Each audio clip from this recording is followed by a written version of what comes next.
So have you been attending financial derivatives lectures? पिछले 2 weeks में 2 lectures हुए, attend किए? किसने किए? How many of you have? Online भी हुआ है? यूट्यूब से देखा है? अच्छा अच्छा, कुछ पता है फाइनेंशियल डेरिवेटिव्स में? ठीक है, तो क्या पता है? What are derivative? डेरिवेटिव्स के टाइप्स बता दो फटाफट। कॉन्ट्रैक्ट होते हैं, ठीक है, बिल्कुल बेसिक नहीं पता क्या? हाँ, उन पे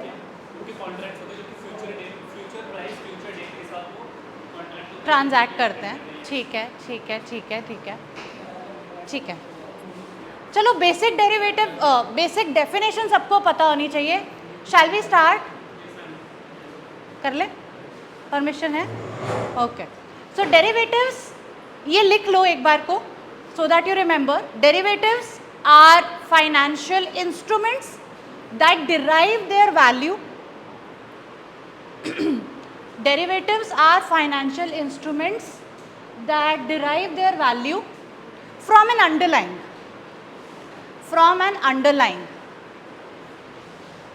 मतलब ये एक तरीके का कॉन्ट्रैक्ट है जिसका खुद का कोई एसेट नहीं है। It does not have an asset of its own, खुद का कोई फिजिकल एसेट नहीं है। ये कॉन्ट्रैक्ट की वैल्यू किसी और एसेट से डिराइव हो रही है, ठीक है। सो आपके डेरिवेटिव्स मेजरली 4 टाइप के होते हैं: futures, forwards, options and swaps. These are the type of derivatives and इनका जो अंडरलाइंग बनता है वो कुछ भी हो सकता है। मतलब आपका अंडरलाइंग एसेट कुछ भी हो सकता है। जैसे क्या क्या फाइनेंशियल एसेट्स हैं हमारे मार्केट में? इक्विटी स्टॉक्स हम सब जानते हैं। तो स्टॉक अंडरलाइंग हो सकता है कि भाई किसी स्टॉक से इस कॉन्ट्रैक्ट की वैल्यू डिराइव हो रही है। टाटा मोटर के स्टॉक से, टाटा स्टील के स्टॉक से, किसी भी स्टॉक से इसकी वैल्यू डिराइव हो सकती है। तो that is future on equity stocks. Stock के बाद स्टॉक इंडेक्स पता है हमें? स्टॉक इंडेक्स का एग्जाम्पल दो। Nifty and Sensex, these are indices. अब निफ्टी और सेंसेक्स क्या है? इंडेक्स मतलब क्या?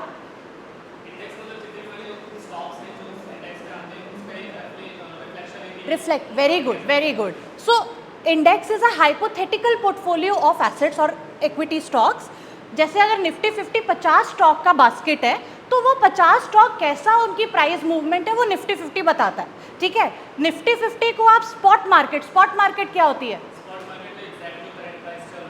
स्पॉट मार्केट मतलब कि अगर मैं आज टाटा मोटर्स का स्टॉक खरीदती हूँ, मतलब पैसा देती हूँ और स्टॉक मेरे डीमैट अकाउंट में क्रेडिट होता है, that is a transaction taken place in spot market. Spot market की सेटलमेंट होती है, आज खरीदूंगी तो स्टॉक कब आएगा? T+1, राइट, एक दिन बाद।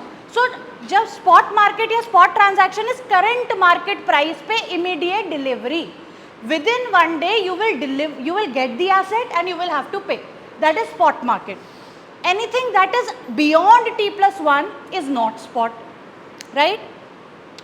सो अंडरलाइन में हमने बात की कि इक्विटी स्टॉक हो सकता है। स्टॉक इंडेक्स, क्या स्टॉक इंडेक्स आप स्पॉट मार्केट में खरीद सकते हो? स्पॉट मार्केट में आप इंडेक्स नहीं खरीद सकते हो, लेकिन स्टॉक इंडेक्स आपके डेरिवेटिव्स का अंडरलाइन बन सकता है। मतलब मेरा अंडरलाइन जो डेरिवेटिव है, फ्यूचर है, ऑप्शन है, वो अपना वैल्यू कहाँ से डिराइव कर सकता है? स्टॉक इंडेक्स से। कि निफ्टी 50 बढ़ रहा है तो निफ्टी 50 का फ्यूचर भी बढ़ रहा है या उसका ऑप्शन भी बढ़ रहा है। सो इसका अंडरलाइन कुछ भी हो सकता है, कुछ भी मतलब कुछ भी।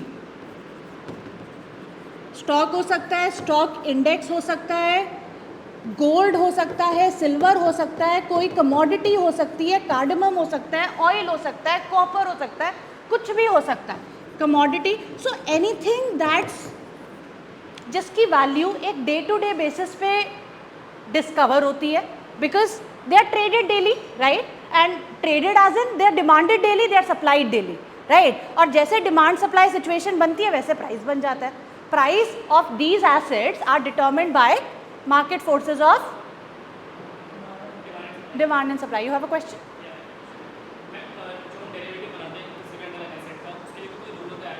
We see in stock market there are like 200 or 250 stocks which comes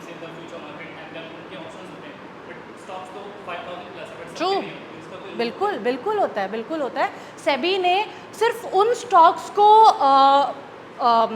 allow किया हुआ है जिनकी लिक्विडिटी ज़्यादा है, जिनका इम्पैक्ट कॉस्ट कम है। जो लिक्विडिटी ज़्यादा होने का मतलब है कि मार्केट में डेली ट्रेड होते हैं और बहुत वॉल्यूम्स में ट्रेड होते हैं, क्योंकि जो स्टॉक कम ट्रेड होते हैं ना उनकी प्राइस बहुत ज़्यादा वॉलेटाइल होती है। मतलब थोड़े से भी ट्रेड किसी ने किया प्राइस बढ़ जाएगा, थोड़ा सा भी ऑफलोड किया प्राइस गिर जाएगा।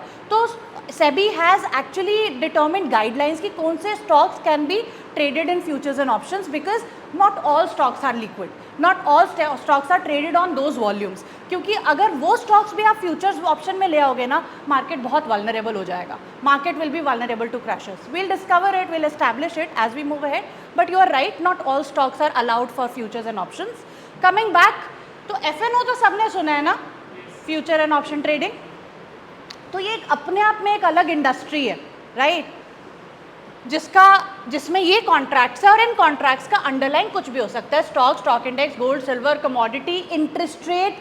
कोई बंदा, कोई कंपनी अपने बॉन्ड पे डिफॉल्ट करेगा कि नहीं करेगा, वो भी डेरिवेटिव मार्केट में उस पर भी कॉन्ट्रैक्ट हो सकता है, ट्रांजैक्शन हो सकता है, उसको हम बोलते हैं credit default swaps, right. So anything, literally anything could form the underline. तो ये तो समझ आ गया कि डेरिवेटिव्स में क्या होते हैं, अंडरलाइंग एसेट होते हैं, और जो डेरिवेटिव कॉन्ट्रैक्ट है ना उसकी वैल्यू इनमें से आ रही है, या तो स्टॉक से आ रही है किसी, या स्टॉक इंडेक्स से आ रही है, ऑल ऑफ दैट।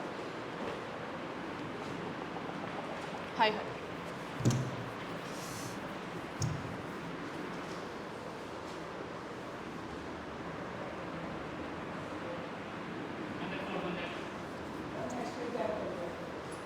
सॉरी, अब बोलो। अच्छा, next slide, oh yes, sorry, I will take care of this. Coming back, let's say अब ये डेरिवेटिव्स आए क्यों, what was the need of derivatives. So I was hoping कि मैं आगे जाऊंगी, बट अभी इट सीम्स लाइक कि अभी तुम्हें थोड़े से बेसिक्स अनक्लियर है, तो थोड़ा सा बेसिक टच अपॉन करते हैं। डेरिवेटिव्स की नीड क्या पड़ी। लेट्स से एक फार्मर है, ठीक है, फार्मर को पता है कि 3 महीने बाद उसका 1000 क्विंटल ऑफ अनियन हार्वेस्ट होगा, ठीक है। अब रिस्क तो है, बिजनेस रिस्क तो हमेशा होता है, 1000 का 900 हो सकता है, 1000 का 1100 हो सकता है, बारिश आ सकती है, कुछ भी हो सकता है, बट वो उसका ऑपरेशनल रिस्क है। As a farmer he is ready to assume that risk, ठीक है। आप अगर एग्रीकल्चरल सेक्टर में जाओगे तो जो भी ऑपरेशनल रिस्क है, या किसी भी बिजनेस का जो ऑपरेशनल रिस्क है, वो तुम बियर करने को रेडी हो, राइट। बट लेट्स से उसको पता है कि most likely in 3 months he will harvest how many quintals of onion, 1000 quintal of onion in 3 months. Right now in the spot market 1 quintal of onion is being traded as 100 per quintal, ठीक है। 10,000 कर लेता है कि उसको पता है 10,000 quintal की खेती होगी उसकी अनियन की, और अभी मार्केट में अनियन का प्राइस क्या चल रहा है, 100 पर क्विंटल, ठीक है। अब एज अ फार्मर वो चाहेगा कि ये प्राइस 3 महीने बाद बढ़े या घटे, बढ़े, पर दोनों चीज़ें हो सकती हैं। 100 से 110 हो सकता है, जिस केस में उसको प्रॉफिट होगा, फ़ायदा होगा, कि जहां उसको 1 लाख मिल रहा था अभी 1,10,000 मिलेगा। 100 से 90 भी हो सकता है, जिस केस में उसको 10,000 की नोशनल लॉस हो सकता है, जो उसको 1 लाख मिलना था अब 90,000 ही मिलेगा। तो 3 महीने बाद अनसर्टेनिटी है, राइट। क्या कोई तरीका है इस अनसर्टेनिटी को ख़त्म करने का, क्या तरीका है। ऑप्शन पे नहीं जाते, 2 मिनट रुक जाते, डेरिवेटिव पे जाते हैं, हाँ। कॉन्ट्रैक्ट वो किसी ट्रेडर के पास जा सकता है, ट्रेडर को सो फार्मर और ट्रेडर आपस में कॉन्ट्रैक्ट कर सकते हैं। फार्मर ट्रेडर को बोलेगा कि मुझसे 3 महीने बाद 10,000 क्विंटल अनियन ले जाना, और किस प्राइस पे ले जाना, let's say they both trade कि 100 पर quintal after 3 months trader will buy from farmer. तो इससे क्या हुआ कि फार्मर का रिस्क मैनेज हुआ कि नहीं हुआ, राइट। उसका जो फ्यूचर अनसर्टेनिटी वो थी वो खत्म हो गई, because now he knows that after 3 months he will receive how much, 1 lakh, right. अब 3 महीने बाद अगर प्राइस 90 हुआ तो भी वो तुझे उसे 1 लाख मिलेगा, और अगर प्राइस 110 हुआ तो भी उसको 1 लाख ही मिलेगा। That is called a forward contract. Forward contract is an agreement to buy or sell an underlying asset at a certain price at a certain time in future. लिख लो. Forward contracts are agreement to buy or sell an underlying asset at a certain price at a certain time in future.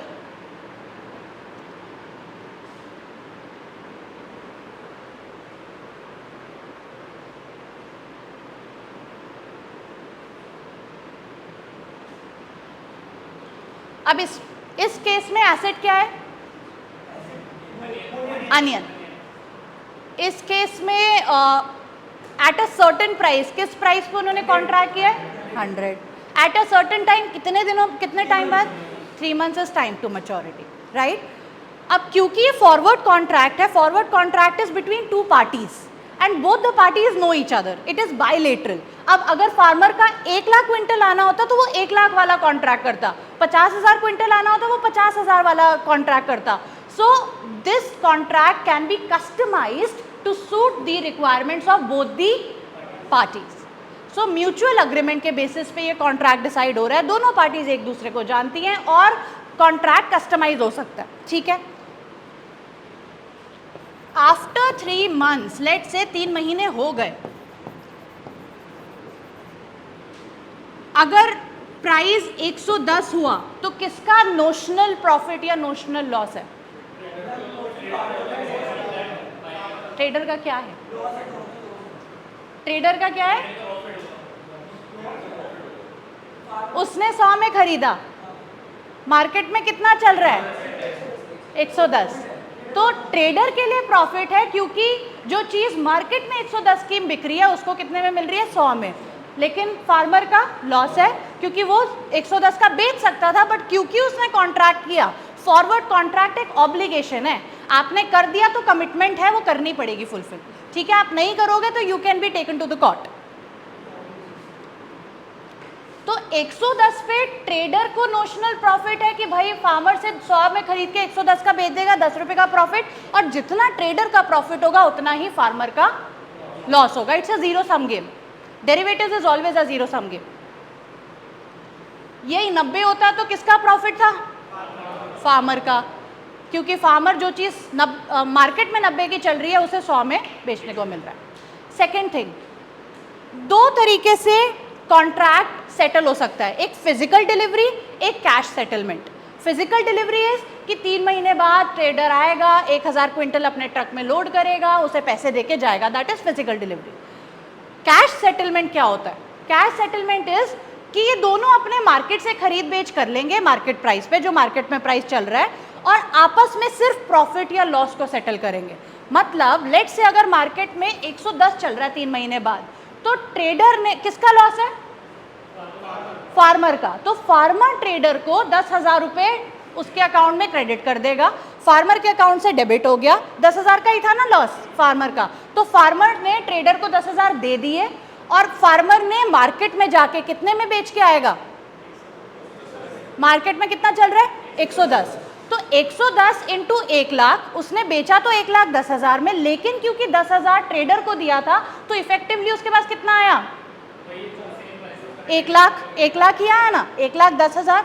So cash settlement का मतलब है कि आपस में ना asset deliver नहीं हो रहा है, सिर्फ प्रॉफिट लॉस का सेटलमेंट हो रहा है. इस केस में अगर 110 मार्केट प्राइस चल रहा है तो ट्रेडर और फार्मर ट्रेडर को देगा 10,000, तो इसके पास प्लस 10,000, इसके पास माइनस 10,000.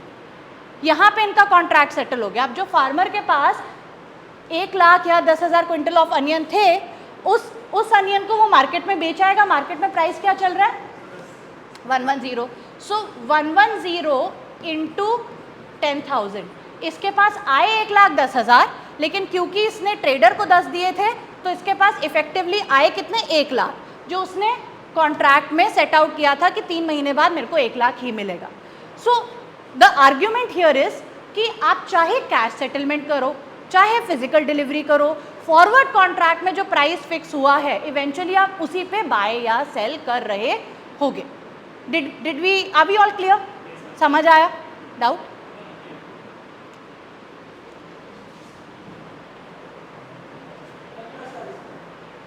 ओके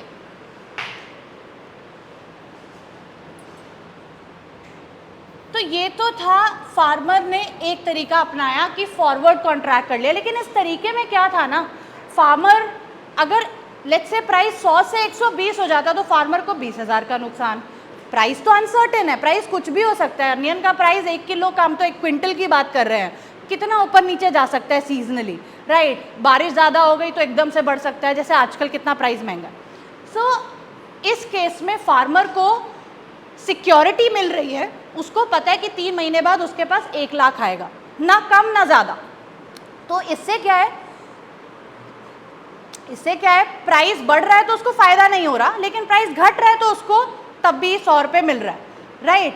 तो क्या कोई तरीका है, क्या कोई कॉन्ट्रैक्ट है जिसमें फार्मर को प्राइस बढ़े तो फायदा हो लेकिन प्राइस घटे तो सिक्योरिटी मिल जाए? क्योंकि as a farmer what would he want? He would want कि या तो 100 मिले या 100 से ज़्यादा मिले, ठीक है? अगर प्राइस मार्केट में 110 हो जाए और आपको 100 में बेचना पड़े तो चुभेगा कि नहीं चुभेगा? तो वो चाहेगा कि अगर मार्केट में 100 से ज़्यादा हो रहा है तो मैं 100 से ज़्यादा में बेचूं, लेकिन अगर 100 से कम हो रहा है तो मेरे को 100 पे ही बेचने को मिले। क्या कोई ऐसा कॉन्ट्रैक्ट हो सकता है? नो।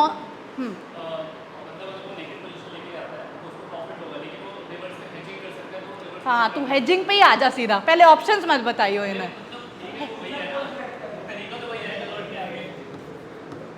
हेजिंग पे हम आएंगे बाद में।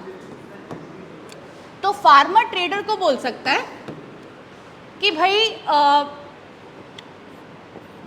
आई will harvest 10,000 onions after 3 months, तू मुझसे, so farmer can by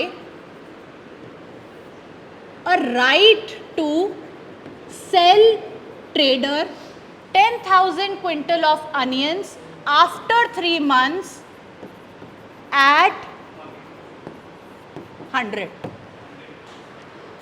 farmer ने ट्रेडर से क्या बाय किया है? A right to sell. Right का क्या मतलब होता है? It's his choice.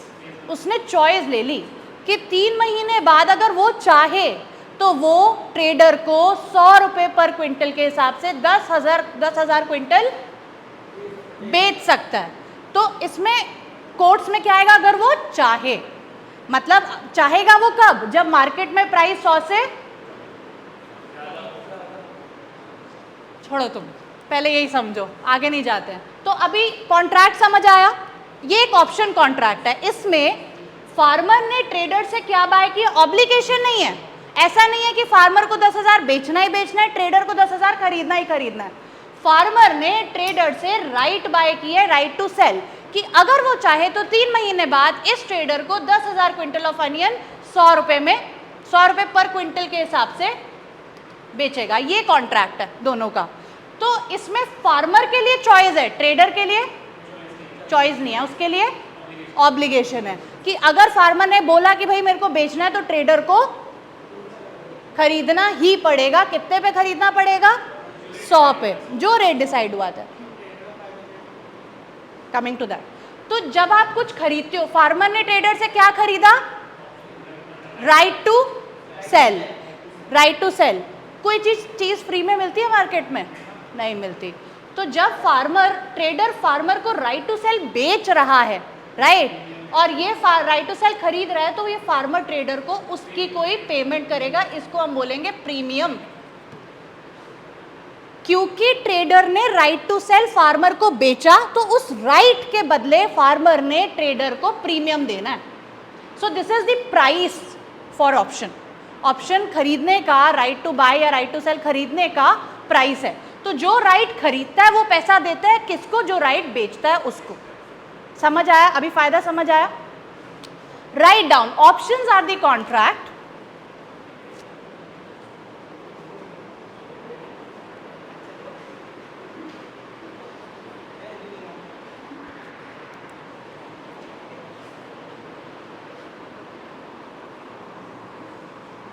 Options are the contract where option holders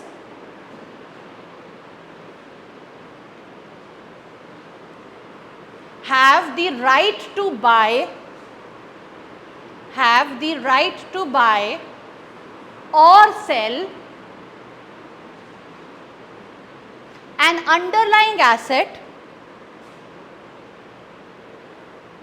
at a certain time at a certain price in future. At a certain time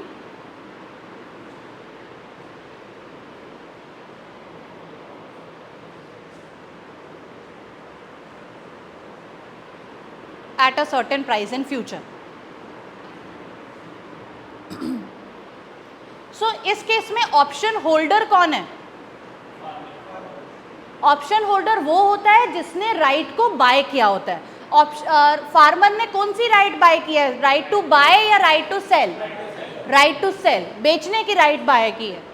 so farmer अगर option holder है,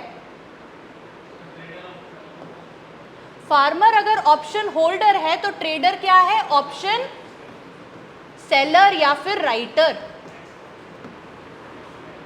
ठीक है, option writer, option holder. Option holder is somebody who longs the option contract. Option holder is the party, write down, समझाऊंगी. Option holder is the party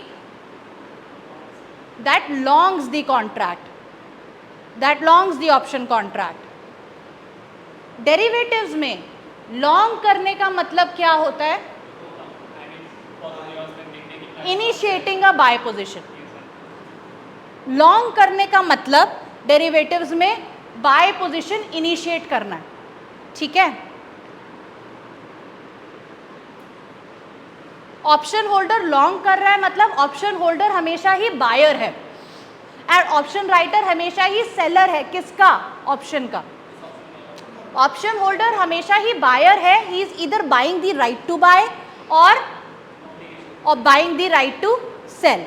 option holder या तो right to buy को buy कर रहा है या फिर right to sell को बाय कर रहा है. इस केस में वो राइट टू सेल को बाय कर रहा है. ठीक है, and option writer is always the party who is shorting the contract, who is taking a short position, मतलब वो सेल कर रहे हैं. He is the seller of the contract. ये ट्रेडर यहाँ पे राइट टू सेल को सेल कर रहा है. समझ आया? जो राइट टू बाय को बाय करता है that is known as call option. Write down. Call option is the option और call option is the right to buy an underlying asset. Call option is the right to buy an underlying asset at a certain price at a certain time in future.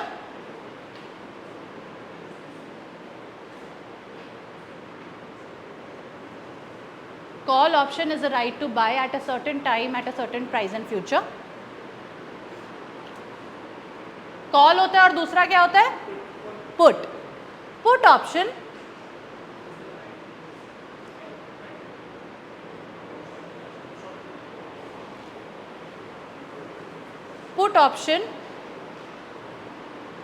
is the right to sell an underlying asset. The right to sell an underlying asset at a certain price at a certain time in future.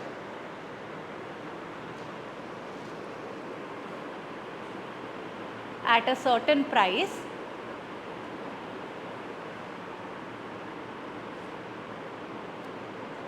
at a certain time in future. तो जब कोई right to bye खरीदता है तो वो क्या कर रहा है? कॉल खरीद रहा है. ठीक है, और जब कोई राइट टू सेल खरीदता है तो वो क्या खरीद रहा है? पुट खरीद रहा है. तो हमारे केस में फार्मर इज कॉल बायर और put buyer. How many for put buyer? Correct. He is buying the right to sell. उसने right to sell खरीदा है ना. वो ट्रेडर को बेचने को उसने खरीदा है कि वो चाहे तो ट्रेडर को इतने अनियन इतने में बेच सकता है. Is bought the right to sell. That means farmer has longed or short. He has longed. मतलब he is an option holder. उसने खरीदा है. कौन सी? He is longed a put.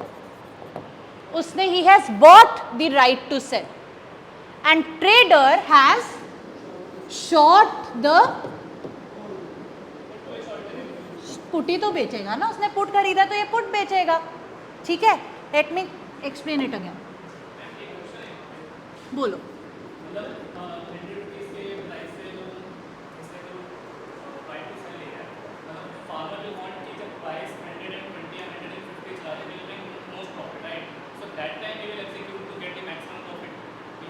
Why would he sell? Theoretically उसने बोला कि वो चाहे तो 100 में बेच सकता है, ठीक है। अब 3 महीने बाद मार्केट में 120 चल रहा है, तो क्या वो इसको बेचेगा या मार्केट में बेचेगा, है ना। तो will come to that, hold your thoughts.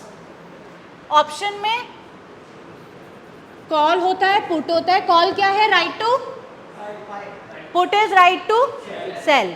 Call को कोई लॉन्ग कर सकता है, कोई शॉर्ट कर सकता है, ऐसे ही पुट को भी कोई लॉन्ग कर सकता है, कोई शॉर्ट कर सकता है। सो लॉन्ग करना मतलब long call position is buying the right to, guys, buying the right to buy. Short करना मतलब selling the right to long call. Long और शॉर्ट मतलब समझ आया? लॉन्ग मतलब कॉन्ट्रैक्ट खरीदना, शॉर्ट मतलब कॉन्ट्रैक्ट बेचना। जो भी पार्टी लॉन्ग करती है उसको क्या बोलते हैं? ऑप्शन होल्डर या ऑप्शन बायर। और जो भी पार्टी शॉर्ट करती है उसको क्या बोलते हैं? ऑप्शन सेलर या ऑप्शन राइटर, ठीक है। अब लॉन्ग कॉल करने का मतलब क्या है? हाँ जी, को ऑप्शन होल्डर मतलब राइट टू बाय को बाय किया या सेल किया? बाय किया। हाँ जी, short call, perfect. Short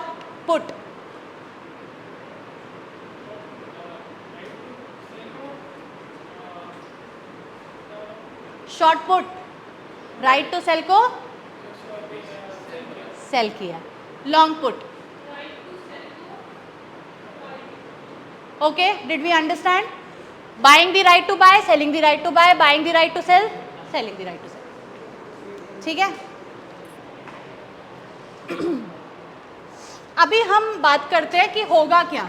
coming back to farmer trader वाला एग्जाम्पल, फार्मर ने ट्रेडर से क्या किया था?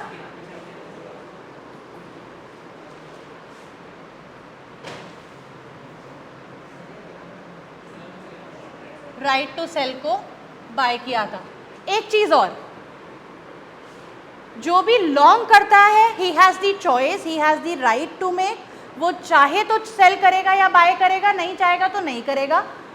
जो ऑप्शन राइटर है जिसने शॉर्ट किया है कॉल या put, he has made the obligation which means he is ready to buy और ready to sell at that price. मतलब उसने ऑब्लिगेशन ली है, ठीक है, वो तो रेडी है करने को। चॉइस किसकी होगी? जिसने भी लॉन्ग पोजीशन ली होगी। एक्चुअली में क्या होता है मार्केट में, एक्सचेंज पे, हम उस पर आएंगे, will talk about it what happens in reality. अभी थियोरेटिकल अंडरस्टैंडिंग हो रही है। So farmer had got the right to sell from trader. Asset था हमारा 10,000 अनियन, 10,000 क्विंटल अनियन, और इनका जो एक्सरसाइज प्राइस था, जो कॉन्ट्रैक्ट प्राइस था, वो था 100, ठीक है। अब eight the time of maturity, 3 महीने बाद, eight the time of maturity price कुछ भी हो सकता है, 100 का 90 भी हो सकता है, 100 का 110 भी हो सकता है। Let's first talk about what if the price, अभी ऐसे ही बताते हैं, what if the price is 90, price at the time of maturity, इसको हम यूजुअली ST से डिनोट करते हैं। Will talk about notations later, but let's say price at the time of maturity, 3 महीने बाद 90 रुपये क्विंटल के हिसाब से अनियन बिक रहा है। अब फार्मर क्या करेगा? Will he exercise the contract? He will exercise the contract. उसे, क्योंकि उसे प्रॉफिट हो रहा है। कितने का प्रॉफिट हो रहा है? एक चीज़ और इसमें ऐड कर देते हैं, इसने प्रीमियम भी दिया है। Premium is the price to buy the right, ठीक है। तो इसने, फार्मर ने ट्रेडर को लेट से 1000 रुपीज़ का प्रीमियम दिया, ठीक है। अभी 90 रुपये का प्राइस हो गया अगर, तो उसको प्रॉफिट कितने का हो रहा है फार्मर को? माइनस कर देंगे, परफेक्ट। ये ट्रेडर को कितने में बेच पा रहा है? 100 में। मार्केट में कितना चल रहा है? 90। तो 10,000 का 10 इंटू 10,000 1 लाख का इसको प्रॉफिट हो रहा है ना? तो 1 लाख का प्रॉफिट माइनस, क्योंकि ये राइट बाय की थी तो कुछ पैसा दिया था, अपफ्रंट मनी दिया था, कितना दिया था? 1000, तो वो माइनस कर देंगे। फार्मर का प्रॉफिट कितना है? 99,000। ठीक है, सेलर का लॉस कितना है? ट्रेडर का, उसको भी 99,000 है। It's a zero sum game, जिसका जितना प्रॉफिट दूसरी पार्टी का उतना ही।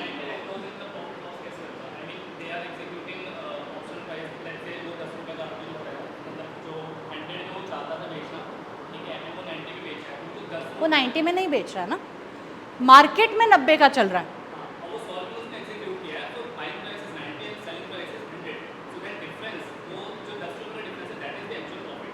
10 इंटू 10,000 ना।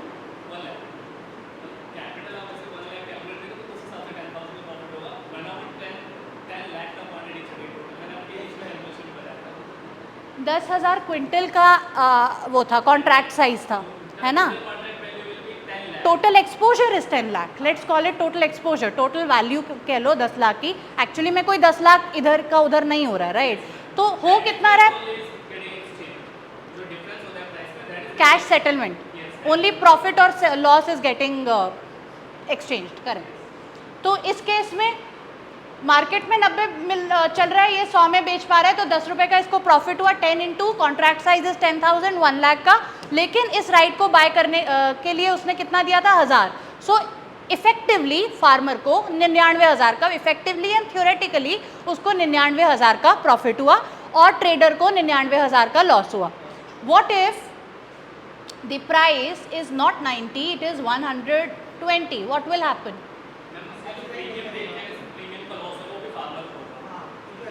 120 पे क्या वो बेचेगा? उसका कॉन्ट्रैक्ट क्या है? 100 रुपये में बेचना।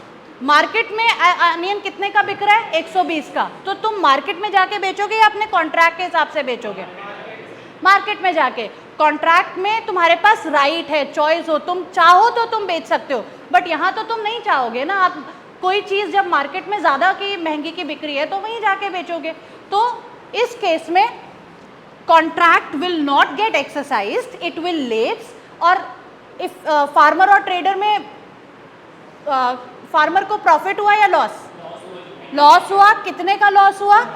1000, क्योंकि इस राइट को बाय करने के लिए उसने 1000 दिया था, बाकी कुछ नहीं हुआ।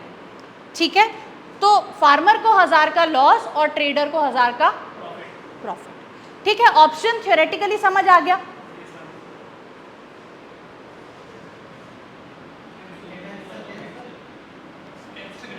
कोई बात नहीं, ठीक है। तो अभी फॉरवर्ड्स फ्यूचर्स की बात करते हैं। We talked about forward, we also talked about options. What are forwards? Any question? नहीं, ऐसा ज़रूरी नहीं है। अगर मार्केट प्राइस गिरता, राइट टू सेल उसने क्या किया था? लॉन्ग किया था ना। तो अगर प्राइस बढ़ता गया तो किसका प्रॉफिट है? हाँ, लेकिन 1000 तो दिए ना। हाँ, यू आर राइट, बिल्कुल बिल्कुल। उसका प्रॉफिट बाउंडेड है, फार्मर का लॉस बाउंडेड है। जिस पार्टी ने शॉर्ट किया है, जिस पार्टी ने कॉल या पुट को शॉर्ट किया है, उसको प्रॉफिट प्रीमियम तक का हो सकता है, लॉस कितना भी हो सकता है। लेकिन जिस पार्टी ने लॉन्ग किया है कॉल या पुट को, उसको प्रॉफिट कितना भी हो सकता है, लेकिन लॉस उसका 1000 का ही होगा। तो इसकी बात हम करेंगे, पे ऑफ मैट्रिक्स में करेंगे। लेकिन याद रखना, डेरिवेटिव जब ट्रेडिंग करने बैठोगे ना, जितने लोग शॉर्ट कर रहे होते हैं ना, वो ज़्यादा कमा के निकलते हैं मार्केट में। So there are strategies. ये अभी we are only understanding the theoretical concept. ठीक है, will come to how it works. Forwards क्या था? Quickly give me a heads up. Forwards क्या समझा तुमने अभी? कॉन्ट्रैक्ट तो है। इज इट अ राइट और is it an agreement to buy और sell? Agreement. Agreement to buy और sell an underlying asset at a certain time at a certain price in future. ठीक है, प्री डिटर्मिन प्राइस है, pre determine time है कि 3 महीने बाद इतने में ये चीज़ खरीदी या बेची जाएगी। फॉरवर्ड में दो पार्टीज होती हैं, बायलेटरल कॉन्ट्रैक्ट होता है, कस्टमाइज हो सकता है और दोनों पार्टी एक दूसरे को जानती होती हैं और there can be default risk. Default risk हो सकता है कि फार्मर लेट्स से प्राइस, हमारे एग्जाम्पल में इतनी हंसने वाली क्या बात है भाई, क्यों हंस रहे हो? मैं कोई जोक सुना रही हूँ? कोई क्वेश्चन है?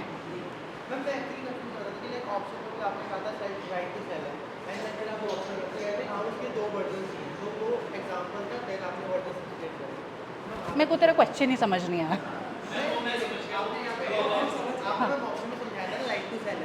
नहीं, option is right to buy और सेल, कुछ भी हो सकता है। हाँ, तुमने मिस किया, मैंने बोला था राइट टू बाय और सेल। ओके, अभी ऑप्शन छोड़ दो, ऑप्शन पे वील मतलब अगर हमारे पास 15 लेक्चर्स है इन अपकमिंग सेशन, तो 8 to 10 lectures will be around options. आपका जो मेजॉरिटी कोर्स है वो ऑप्शन से रिलेटेड है, माइनॉरिटी कोर्स फ्यूचर फॉरवर्ड और स्वॉप्स की बात करता है।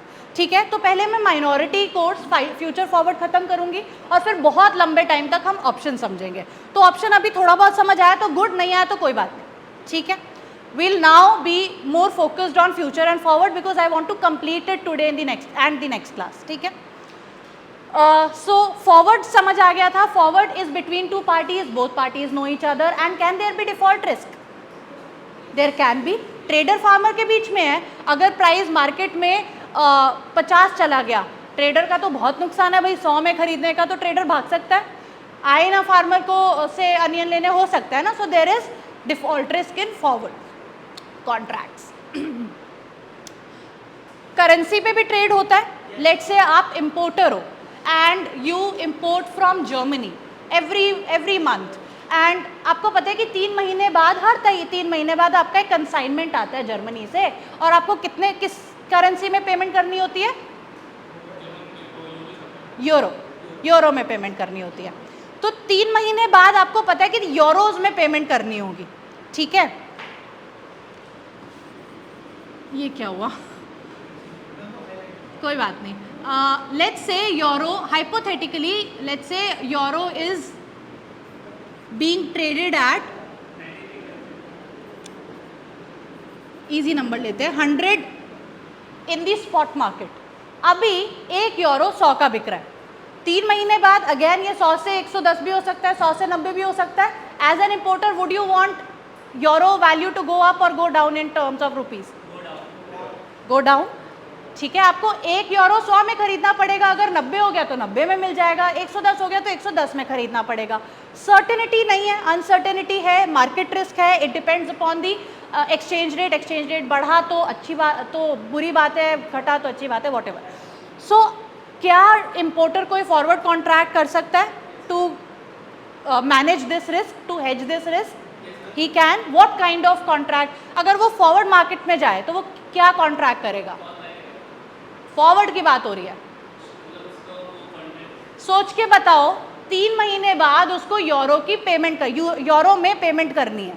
तो आज अगर मैं बैंक के पास जाऊं तो वो मैं बैंक से क्या कॉन्ट्रैक्ट करूंगी? Would I buy euros after 3 months और would I sell euros after 3 months? Buy, because I have to pay in euros. Forward market में मैं जाके यूरोज को लॉन्ग करके आऊंगी, बाय करके आऊंगी। फॉरवर्ड या फ्यूचर में लॉन्ग करना बाइंग द एसेट, शॉर्ट करना सेलिंग द एसेट। ठीक है, सो एज एन इंपोर्टर अगर मेरे को पता है कि 3 महीने बाद मेरे को 1 लाख यूरो की पेमेंट करनी है, तो मैं आज ही बैंक के पास जाऊंगी और उसको बोलूंगी ये कि मुझे 3 महीने बाद 1 lakh euros at this rate, जो भी वो कोटेशन देगा उस रेट पे मैं अग्रीमेंट टू बाय लेके आ जाऊंगी। That I am ready to buy from bank 1 lakh euros at quoted price, जो भी प्राइस उसने कोट किया होगा। तो वो हुआ एक फॉरवर्ड कॉन्ट्रैक्ट, जिस केस में मेरा भी ऑब्लिगेशन है 1 लाख यूरो बाय करना और बैंक का ऑब्लिगेशन है 1 लाख यूरो सेल करना। ठीक है, मेरा रिस्क मैनेज हो गया। अब 3 महीने बाद प्राइस 90 हो या 110, मुझे पता है कि मेरे को 1 लाख यूरो कितने में मिल रहे हैं? 100 इंटू 1 लाख, इतने पैसे मेरे जाएंगे। सर्टेनिटी आ गई मेरे पास, because I know the outflow after 3 months. पहले नहीं थी, पहले मुझे नहीं पता था कि मेरा आउटफ्लो एक्चुअली में होगा कितना, राइट? तो ये तो बात हुई फॉरवर्ड की। ना what are futures?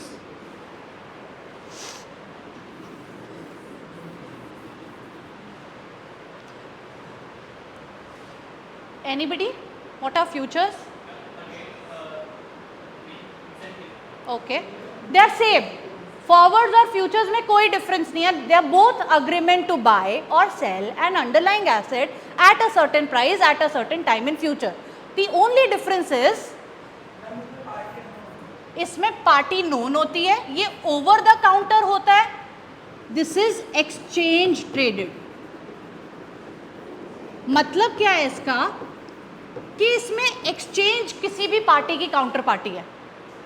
Farmer trader नहीं जा रहा, फार्मर एक्सचेंज से कर रहा है, ट्रेडर भी एक्सचेंज से कर रहा है। फार्मर एक्सचेंज को सेल कर रहा है, ट्रेडर एक्सचेंज से बाय कर रहा है। तो ये एक मिडिल पार्टी आ गई, एक्सचेंज। एक्सचेंज विल डिटर्मिन कि ये जो मेरा कॉन्ट्रैक्ट है, एक पर्टिकुलर कॉन्ट्रैक्ट, उसका अंडरलाइंग एसेट क्या होगा वो एक्सचेंज बताएगा, उसका टाइम टू मैच्योरिटी क्या होगा वो एक्सचेंज बताएगा, उसका कॉन्ट्रैक्ट साइज क्या होगा वो भी एक्सचेंज बताएगा। So exchange is going to determine the terms of contract कि किस एसेट पे कॉन्ट्रैक्ट होने वाला है, इसकी मैच्योरिटी कितने महीने की है या कितने हफ्ते की है, और इसका कॉन्ट्रैक्ट साइज कितना है। लेट्स से अगर कोई 28 सितंबर का कॉन्ट्रैक्ट है, let's say 28 September USD contract चल रहा है, ठीक है।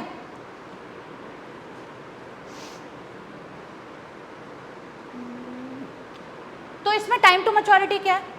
28 सितंबर।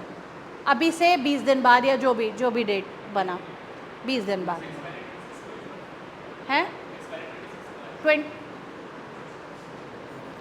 चलो ठीक है, चलो 26 सितंबर की एक्चुअल एक्सपायरी है, ठीक है। इसमें अंडरलाइंग एसेट क्या है? डॉलर्स। डॉलर्स इसका अंडरलाइंग एसेट है। कॉन्ट्रैक्ट साइज भी बता दो इस कॉन्ट्रैक्ट का। 10 लाख के आसपास रहता है। लेट्स अगेन हाइपोथेटिकली मान लेते हैं 1 लाख यूनिट्स। मतलब एक्सचेंज मतलब NSE BSE पे चल रहा है ये। NSE BSE पे फ्यूचर कॉन्ट्रैक्ट ट्रेड होते हैं, ठीक है, बहुत सारे कॉन्ट्रैक्ट ट्रेड होते हैं। अब ये बहुत सारे कॉन्ट्रैक्ट का बहुत सारी मैच्योरिटी भी होती है। जैसे USD की ये 1 महीने वाली मैच्योरिटी है 26 सितंबर, हो सकता है 2 महीने का भी USD कॉन्ट्रैक्ट चल रहा हो, 3 महीने का भी चल रहा हो, ठीक है। ये तो USD पे हो गया। ऐसे ही आपका निफ्टी का भी कॉन्ट्रैक्ट चल रहा है फ्यूचर मार्केट में, BSE में सेंसेक्स का कॉन्ट्रैक्ट चल रहा है, राइट। तो उसमें अंडरलाइंग एसेट निफ्टी है या सेंसेक्स है, स्टॉक इंडेक्स है। मैच्योरिटी अगेन वही बताएंगे।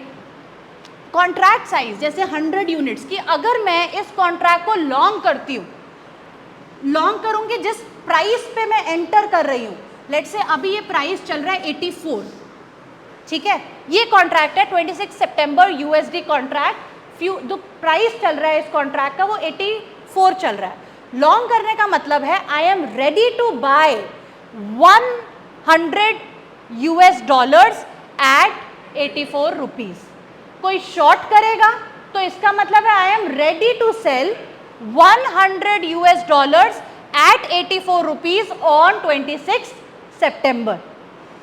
26 सितंबर USD कॉन्ट्रैक्ट का लॉन्ग करने का मतलब हुआ I will be buying these many dollars on this date at this rate, जिस रेट पे मैं एंटर कर रही हूँ, ठीक है। और शॉर्ट करने का मतलब हुआ कि आई will be selling 100 US dollars at 84 on 26 सितंबर। हमें मतलब समझ आया? फॉरवर्ड और फ्यूचर एकदम सेम है, कोई फर्क नहीं है। सिर्फ इतना फर्क है कि फॉरवर्ड में हम दोनों के बीच में कॉन्ट्रैक्ट हो सकता है, both parties come together and they agree to buy or sell an asset. लेकिन फ्यूचर में I don't know who is selling. If I am taking a long position, I don't know who is taking the short position. For me, exchange is taking the short position. Exchange becomes the counterparty to every party. कोई भी party long या short करेगी, उसका counter party कौन होगा? Exchange होगा। इससे फायदा क्या होगा? Will there be any default risk now? मेरे को पता है कि there will not be any default risk, ठीक है। बट ये फ्यूचर्स में स्टैंडर्डाइज्ड कॉन्ट्रैक्ट चलेंगे या कस्टमाइज्ड कॉन्ट्रैक्ट चलेंगे?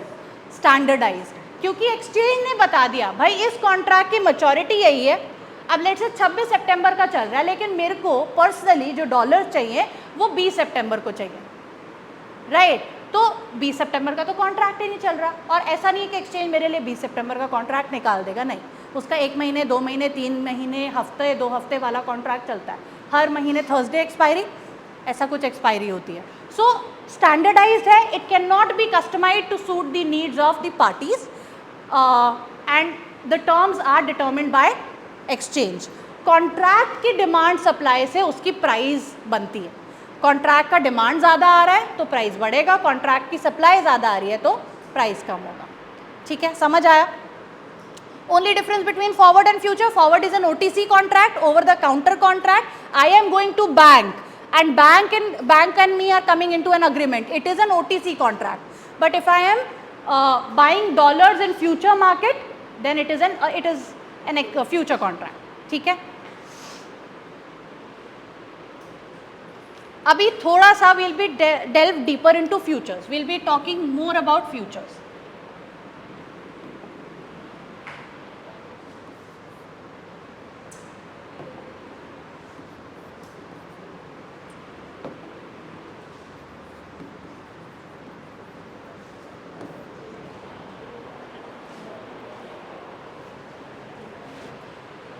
I hope you've written the definition of futures. Futures are exchange traded contract to buy or sell an underlying asset.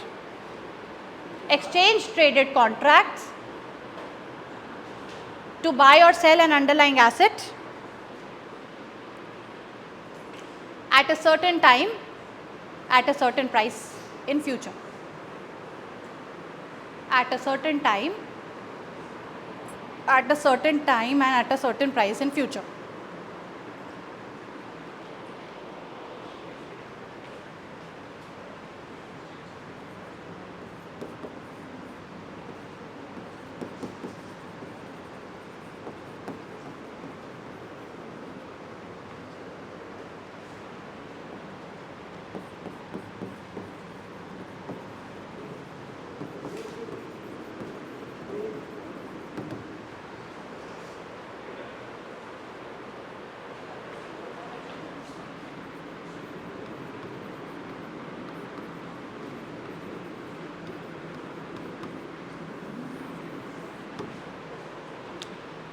Another characteristic of a future contract is that they are marked to market.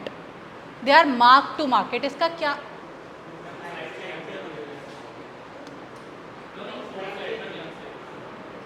They are marked to market. इसका मतलब क्या है? Let's say I long this contract, ठीक है? और जब मैं long कर रही हूँ तब फ्यूचर चल रहा है 84। हमें क्लियर है ये पोजीशन? मतलब I am ready to buy $1 lakh at 84 on 26 सितंबर। थ्योरेटिकली मैं यही बोल रही हूँ। अगर मैंने 26 सितंबर यूएसडी का कॉन्ट्रैक्ट लॉन्ग किया है 84 पे, तो मैं बोल रही हूँ कि मैं 26 सितंबर को 84 पे $1 लाख खरीदूंगी, ठीक? लेकिन आज तो नहीं खरीद रही, खरीद कब रही हूँ? 26 सितंबर के बाद। तो आज मेरे को कोई पैसा देना है? नहीं देना। ट्रांजैक्शन है 26 सितंबर के बाद, but I will have to maintain margin in my account. मतलब ये जो कॉन्ट्रैक्ट की वैल्यू बनी वो बनी 84 lakh. I am expose to dollar price, मतलब डॉलर की वैल्यू बढ़ेगी तो मेरे लिए फायदा है या नुकसान है? जो भी लॉन्ग करता है वो चाहेगा कि प्राइस बढ़े, जो भी शॉर्ट करता है वो चाहेगा कि प्राइस घटे। तो अगर मैंने लॉन्ग किया है तो अगर प्राइस बढ़ेगा स्पॉट मार्केट में तो कहीं ना कहीं फ्यूचर मार्केट में भी रिफ्लेक्ट होगा और प्राइस बढ़ेगा, मेरे लिए फायदा है। पर अगर गिरेगा तो मेरे लिए नुकसान है, right? So for me to oblige the contract, the commitment I have made, मेरे को अपने अकाउंट में एक मार्जिन मेंटेन करके रखना होता है। तो 84 लाख की वैल्यू है, नोशनल वैल्यू कितनी है? 84 लाख। नोशनली तो मैं यही बोल रही हूँ ना कि मैं 84 पे $1 लाख खरीदने को रेडी हूँ। तो 26 सितंबर को अगर मैं कॉन्ट्रैक्ट क्लोज नहीं करती और अगर ये फिजिकल डिलीवरी है तो मेरे पास 84 लाख होना चाहिए ताकि मैं डॉलर खरीद लूँ, राइट?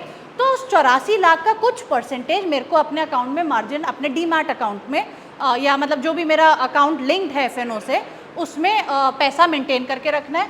10 से 15% के बीच में होता है। इसके मार्जिन कैलकुलेट करने के बहुत सारे मेथड्स है, वार मार्जिन, स्पैन मार्जिन, लेकिन ये हमारे कोर्स का पार्ट नहीं है। सो लेट्स अज्यूम कि मेरे को 10% मार्जिन मेंटेन करना है, तो 84 लाख का 10% कितना हो गया? मेरे को अपने अकाउंट में 8,40,000 रखना पड़ेगा। जाएगा कहीं नहीं पर रहेगा, ठीक है? 8,40,000। हाँ हाँ, ब्लॉक हो जाएगा, ये कहीं फ्रीज हो जाएगा, कहीं यूज़ नहीं कर सकते, मैं भी यूज़ नहीं कर सकती। नाउ आज मैंने, what is the date today? 8 सितंबर। मैंने कॉन्ट्रैक्ट में मैं आज आई, ठीक है, मैंने ये कॉन्ट्रैक्ट लॉन्ग कर दिया और मैंने अपने अकाउंट में 8,40,000 रख लिया, डाल दिया। 8 सितंबर के बाद 9 सितंबर को प्राइस 84 से 85 हो गया, मेरा प्रॉफिट है या 84 से 85 हो गया, मेरा प्रॉफिट है या लॉस? लॉन्ग किया है, प्रॉफिट है। कितने का प्रॉफिट है? 1 लाख इंटू 1 लाख रुपीज़ का प्रॉफिट। वो आके मेरे अकाउंट में, आज अगर क्लोजिंग 85 पे होती है इस कॉन्ट्रैक्ट की, तो मेरे अकाउंट में 1 लाख रुपए क्रेडिट हो जाएगा, ठीक है? अब लेट्स से 10 सितंबर को ये कॉन्ट्रैक्ट, मैं अभी कैरी फॉरवर्ड ही कर रही हूँ, मैंने स्क्वायर ऑफ नहीं किया है। 10 सितंबर को ये वैल्यू, ये कॉन्ट्रैक्ट क्लोज हुआ है 82 पे। अब मेरे अकाउंट में क्या होगा? पैसा आएगा या जाएगा? मेरा प्रॉफिट है या नुकसान? नुकसान है। कितने का नुकसान है? लास्ट प्राइस से 3 रुपए का है। जब 84 से 85 हुआ तो 1 लाख आया, अब जब 85 से 82 होगा तो 3 लाख चला जाएगा। इफेक्टिवली मेरे अकाउंट में कितना बचा? 6,40,000, करेक्ट? तो इफेक्टिवली तो 84 पे मैंने एंटर किया था, 82 अभी चल रहा है, तो मेरे को 2 रुपए का नुकसान 2 इंटू 1 लाख माइनस हो गया, राइट? या हाँ,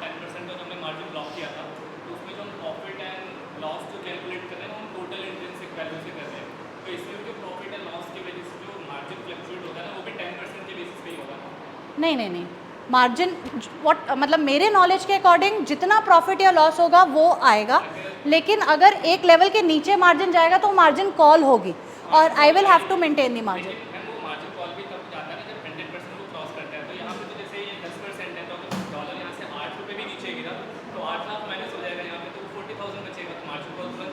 हाँ, तो इतना फ्लक्चुएशन को एज्यूम करके चलते हैं, तो इसमें क्या होता है ना कि जो 1 लाख है, तो इस 1 लाख का भी जो 10% हो रहा है 10,000, तो 10,000 प्लस एंड देन 30,000 माइनस, तो अगर तो पूरा वो नहीं होगा, पूरा नहीं होगा क्योंकि हम इंट्रिंसिक वैल्यू को अगर कैलकुलेट करें, ठीक है, तो हम इंट्रिंसिक वैल्यू पे मार्जिन पे कर रहे हैं, मतलब 10%, तो उसका जो प्रॉफिट और लॉस का वो जो प्रीमियम भी है ना हमारे अकाउंट में, जो एट द एंड जो क्रेडिट और डेबिट होता है, वो भी उस सेम परसेंटेज के हिसाब से होता है। Are you sure?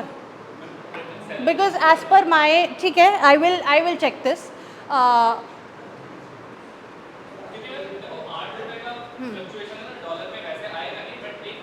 I agree. हाँ हाँ हाँ, अच्छा लेट्स से मेरे को बात बता, 8 रुपये का फ्लक्चुएशन आता है, मेरे अकाउंट से तो तू कह रहा है 10,000 30,000 माइनस हुए, ठीक है, 8 का आया मतलब 84 से चला गया ये 76, तो इस केस पे तू कह रहा है मेरे अकाउंट से सिर्फ 80,000 जाएगा, है ना?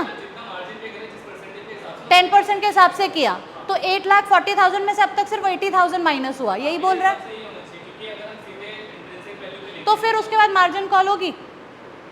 अगर 8,40,000 माइनस 80,000 हो गया, 7,60,000 हो गया, क्या मार्जिन कॉल होगी? मार्जिन कॉल भी होगी क्योंकि उसकी इंट्रिंसिक वैल्यू बढ़ जाएगी वहाँ पे। जैसे मार्जिन कॉल जो डिसाइड होता है वो इंट्रिंसिक वैल्यू पे होता है, हाँ, फंड जो हम मैनेज करते हैं अपने हाँ, अकाउंट में इंट्रिंसिक वैल्यू हाँ, करते प्रीमियम में तो करते नहीं है, हाँ, तो वो होगा मार्जिन कॉल हमारे पास। लेकिन कहने का मतलब वो नेगेटिव पे वो पूरा 8 लाख चला जाए, ये मतलब मेरे को थोड़ा सा डाउट है कि पूरे 8 लाख तो नहीं जाएंगे। पैसे भी तो एक प्रीमियम की तो यहाँ कोई बात ही नहीं है, यहाँ पे सारा मतलब मेन वैल्यू पे ही काम हो रहा है, लॉन्ग सेल इसी वैल्यू पे हो रहा है, राइट? प्रीमियम की ट्रेडिंग तो हो नहीं रही, मेन वैल्यू की ट्रेडिंग हो रही है, राइट? हाँ, पेमेंट तूने कुछ की नहीं, तूने सिर्फ 8,40,000 अपने अकाउंट में मेंटेन किया। अब मेरे अकॉर्डिंग जितना प्रॉफिट होता है वो ऐड होता है, जितना लॉस होता है वो सब्ट्रैक्ट होता है, लेकिन I will get back to you on this next Sunday, ठीक है।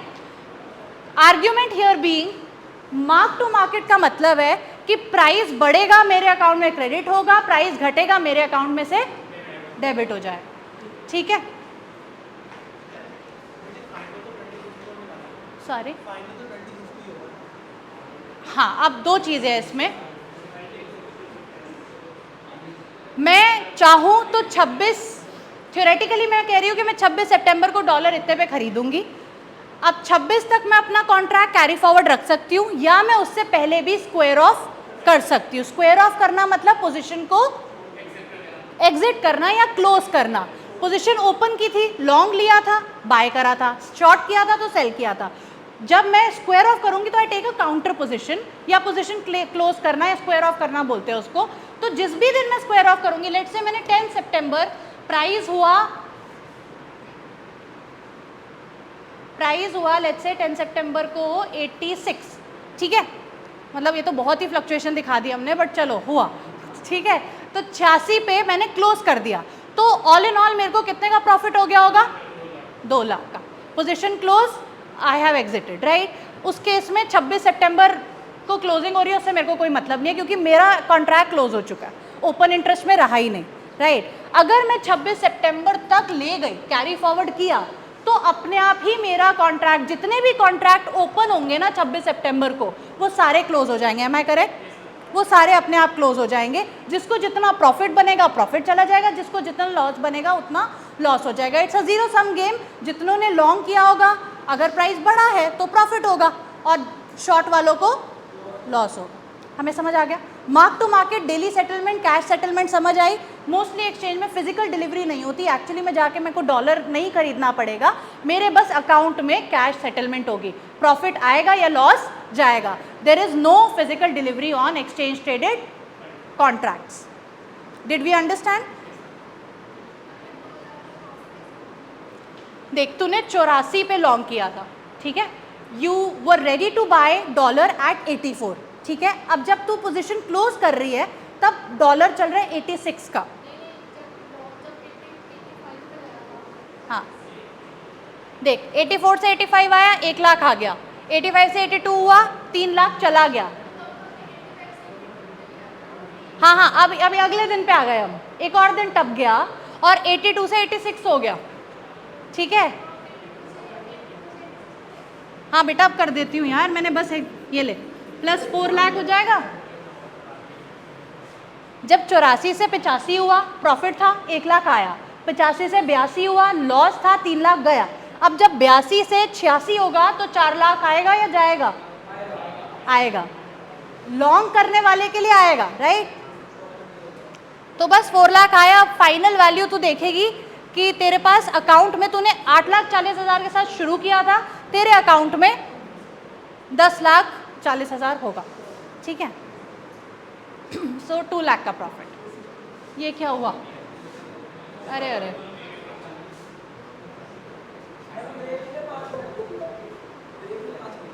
ले लो अपने 11:30 तक। नहीं नहीं, बोर्ड चलाना है।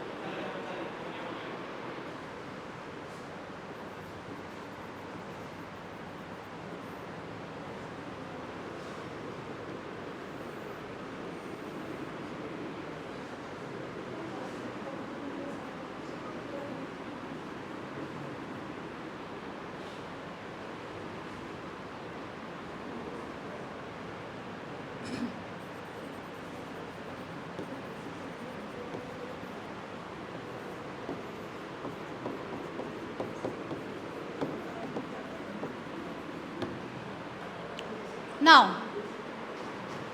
अनदर कैरेक्टरिस्टिक, अभी तक हमने कुछ कैरेक्टरिस्टिक्स पढ़े कि एक तरीके से ये लिवरेज ट्रेडिंग होती है। जब आप एक्सपोजर लेते हो तो आप 84 लाख का एक्सपोजर ले रहे हो, लेकिन अकाउंट में सिर्फ आपको 10 लाख तक का मेंटेन करना है, राइट। तो लेकिन पोजीशन तो 84 लाख की है, उस हिसाब से प्रॉफिट या लॉस हो रहा है आपको। So it is like leverage trading. Leverage मतलब आपने बोरो करके या डेट की तरीके से कि पैसा इतना डाला, पोजीशन इतने के लिए, राइट। यस,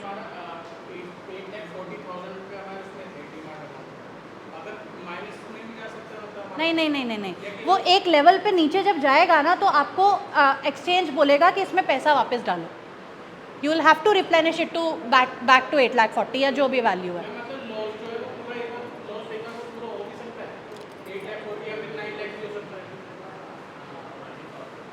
वो फ्यूचर्स कोई मतलब इट इज़ रुथलेस, आपका बहुत प्रॉफिट भी हो सकता है और अंधा लॉस भी हो सकता है। मतलब लॉस तो 84 लाख जितना भी हो सकता है। मतलब अगर आप थियोरेटिकली बात करें कि 84 की वैल्यू पे आप ट्रेड कर रहे हो, डॉलर की कोई वैल्यू ही नहीं रही मार्केट में, which is next to impossible, but theoretically anything is possible कि भाई इन्फिनिटी भी हो सकता है, जीरो भी तो हो सकता है, right. Coming back to this 26 September USD,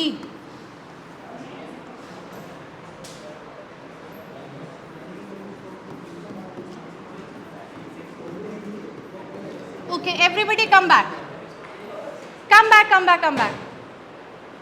थोड़ा सा पढ़ लेना खुद जाके घर ना, समझ आ जाएगा। मैं जल्दी जल्दी चल रही हूँ, बहुत सारा कवर करने को। क्या बात कर रहे हो, क्या बात कर रहे हो? Bible book of derivatives is Hull and Basu, PDF freely available है या फिर I can share it with you. John C Hull, John C हल बासु, तुमने पिछली 2 क्लासेस में किया गया है।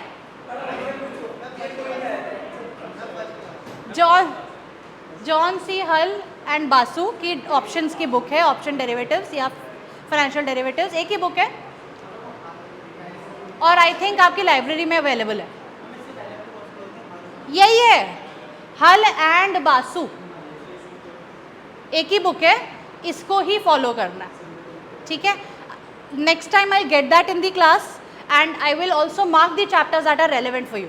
Not the entire book is relevant, but जितने चैप्टर रेलिवेंट है वो एंड टू एंड पढ़ने पड़ेंगे, ठीक है।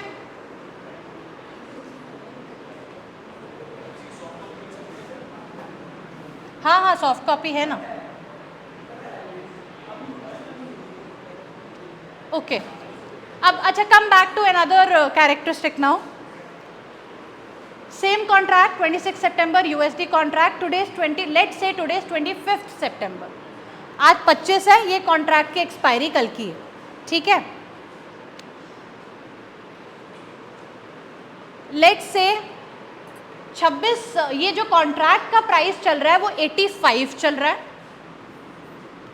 और 25 सितंबर को स्पॉट मार्केट में, स्पॉट मार्केट मतलब इमीडिएट डिलीवरी वाली मार्केट, कि आज ही ट्रांजैक्शन की, आज ही डॉलर आ गया या विद इन 1 डे डॉलर आ गया, T+1 वाली मार्केट, उसमें डॉलर की वैल्यू चल रही है 84।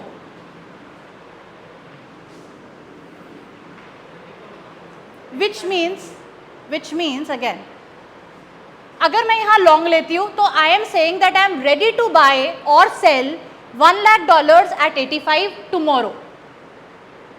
यहाँ पोजीशन लेती हूँ तो आई एम बाइंग और selling dollar for 84 rupees today, ठीक है। वैसे भी ये T+1 सेटल होता है, तो इसका मतलब भी यही है कि अगर मैं आज पोजीशन लूंगी तो कल मेरे अकाउंट में एसेट आएगा, ठीक है। क्या तुम्हें कोई प्रॉफिट बनाने की अपॉर्चुनिटी दिख रही है यहाँ पे? स्पॉट मार्केट में डॉलर कितने का चल रहा है? फ्यूचर मार्केट में 85, राइट। फ्यूचर मार्केट में बोल क्या रहे इस कॉन्ट्रैक्ट में? थ्योरेटिकली मैं बोल रही हूँ कि मैं 85 में बेच सकती हूँ कल, तो मैं अगर यहाँ खरीद लूँ आज, कल 85 में बेच दूँ तो मेरे को प्रॉफिट हो जाएगा, 1 रुपये का प्रॉफिट हो जाएगा पर डॉलर के हिसाब से। 1 लाख खरीद लूँ तो 1 लाख का प्रॉफिट हो जाएगा। तो इसे कहते हैं arbitrage opportunity. I can buy low sell high. ये मैं क्यों कर पा रही हूँ? क्योंकि स्पॉट मार्केट का भी मतलब यही है कि कल मेरे पास डॉलर आ जाएगा, 84 रुपये चला जाएगा, और इस कॉन्ट्रैक्ट में भी अगर मैं सेल करती हूँ तो इसका मतलब है कि कल मेरे को डॉलर देना होगा। कितने पे देना होगा? 85 पे। तो एक तरीके की आइडेंटिकल मार्केट हो गई ना, मतलब सेम मार्केट है, सेम एसेट है, एक जगह एसेट कम में खरीदा बेचा जा रहा है, एक जगह ज़्यादा में खरीदा बेचा जा रहा है। सेम क्यों है? क्योंकि अब तो डिलीवरी भी कोइंसाइड कर रही है, इसकी भी एक्सपायरी कल की है और इसकी भी डिलीवरी कल की होगी। स्पॉट मार्केट T+1 पे चलता है, आज ट्रांजैक्शन लूँ और कल मेरे पास डॉलर आ जाएगा, है ना। तो मैं यहाँ पे खरीद के यहाँ बेच सकती हूँ। अगर मैं कर सकती हूँ तो सब कर सकते हैं, हर कोई ये स्पॉट कर सकता है ट्रांजैक्शन। तो हर कोई यहाँ पे बाय करने चलेगा और यहाँ पे सेल करने चलेगा। इसकी वैल्यू बढ़ने लगेगी, इसकी वैल्यू कम होने लगेगी, तब तक जब तक ये, तो convergence of spot and future price का मतलब है, convergence of spot and future price का मतलब है that S naught and F naught, spot price and future price converge towards each other as they move to maturity. जब ये maturity के पास आने लगते हैं, 26 सितंबर को तुम देखना स्पॉट मार्केट में जितना डॉलर ट्रेड कर रहा होगा उतने का ही फ्यूचर उस कॉन्ट्रैक्ट पे भी ट्रेड कर रहा होगा।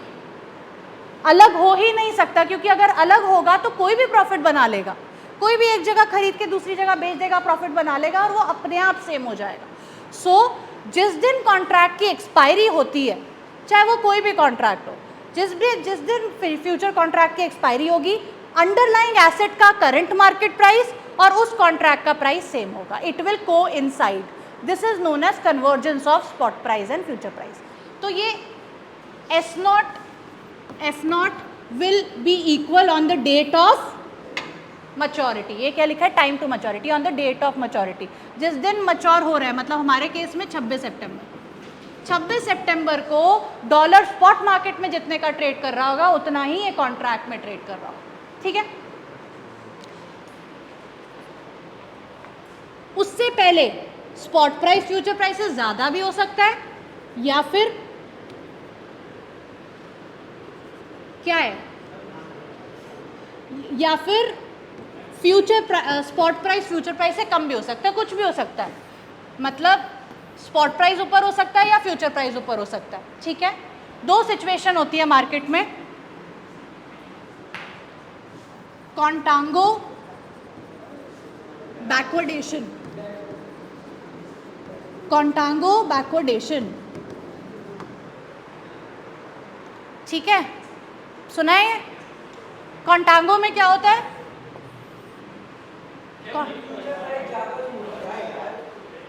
सो फ्यूचर प्राइस अगर ऊपर चल रहा है स्पॉट के तो वो कॉन्टांगो सिचुएशन है, अगर फ्यूचर प्राइस स्पॉट प्राइस के नीचे चल रहा है तो वो बैकवर्डेशन पोजीशन है। ठीक है, आगे चले, इजी है। क्यों कैंसिल करूं? नेक्स्ट, रिलेशनशिप बिटवीन, यस बाद में देखें।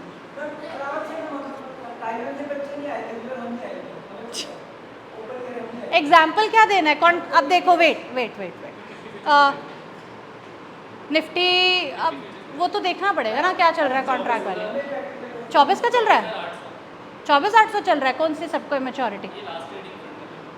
कौन सी मैच्योरिटी? करंट वाला जो चल रहा है ना वो 24,800 समथिंग चल रहा है और इंटेंसिव वैल्यू एग्जैक्टली 24,800 चल रहा है। फ्राइडे मार्केट गया था 25,000।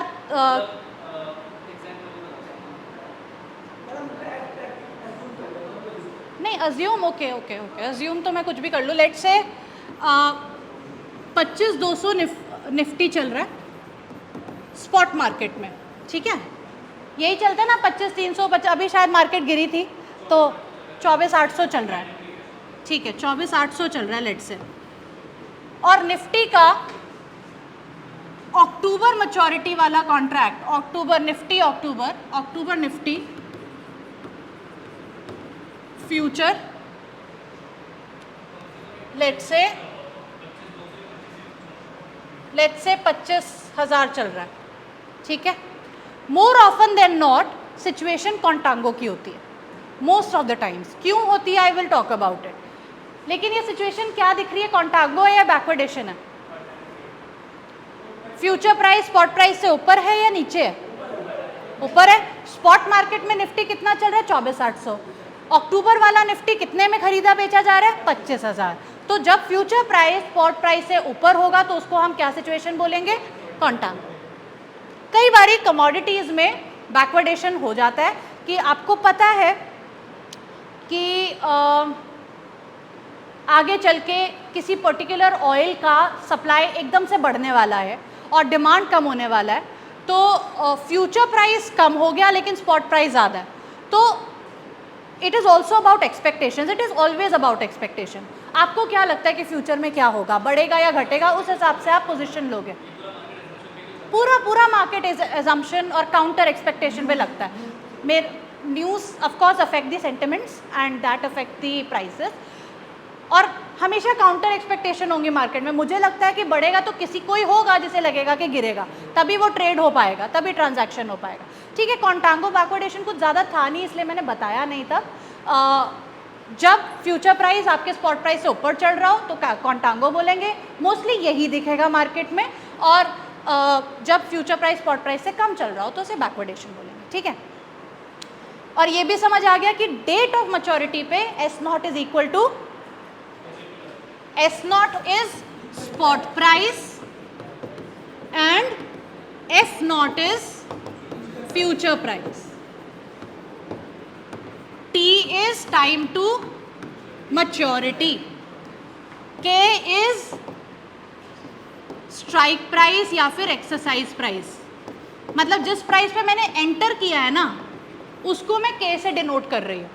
ठीक है, जैसे वहाँ पे मैंने 84 में एंटर किया था कि I am ready to buy dollar at 84, तो 84 पे एंटर किया था तो वो मेरे लिए एक्सरसाइज प्राइस हो गया। ठीक है,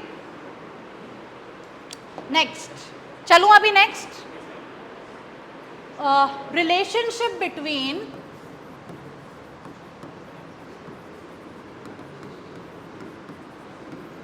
spot price and future price.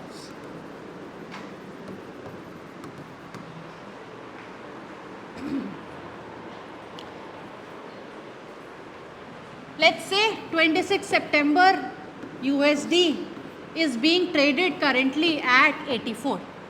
Today is 8 September, current market में से डॉलर इज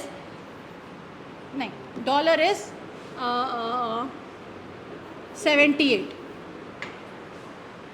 हमें स्पॉट मार्केट और फ्यूचर मार्केट में फ़र्क पता है ना, तो अभी 78 रुपये का डॉलर खरीदा बेचा जा रहा है और 26 सितंबर USD contract is being traded at 84। Again I am taking like बिल्कुल हाइपोथेटिकल केस लेके चलना है, इसको रियलिटी से मैच मत करो। Do you see any profitable opportunity, क्या किसी तरीके आप प्रॉफिट कमा सकते हो, या कम पे खरीद सकते हो ज़्यादा पे बेच सकते हो? तो लेट्स से एक स्ट्रैटेजी बनाते हैं इससे प्रॉफिट कमाने का। स्ट्रैटेजी क्या है? So you are an arbitrageur. Arbitrageur कौन होता है? हु साइमल्टेनियसली बाय सेल करता है दो मार्केट्स में और रिस्कलेस प्रॉफिट बनाता है, ना खुद का पैसा लगाता है और उसका रिस्क कम से कम होता है और वो प्रॉफिट कमा जाता है क्योंकि वो मार्केट की इनएफिशिएंसी को स्पॉट कर सकता है, राइट? ये आर्बिट्राजर होता है। तो हम एक आर्बिट्राज पोजीशन लेंगे। हम क्या कर रहे हैं? लॉन्ग स्पॉट मार्केट में डॉलर को लॉन्ग कर दिया, मतलब बाय कर लिया।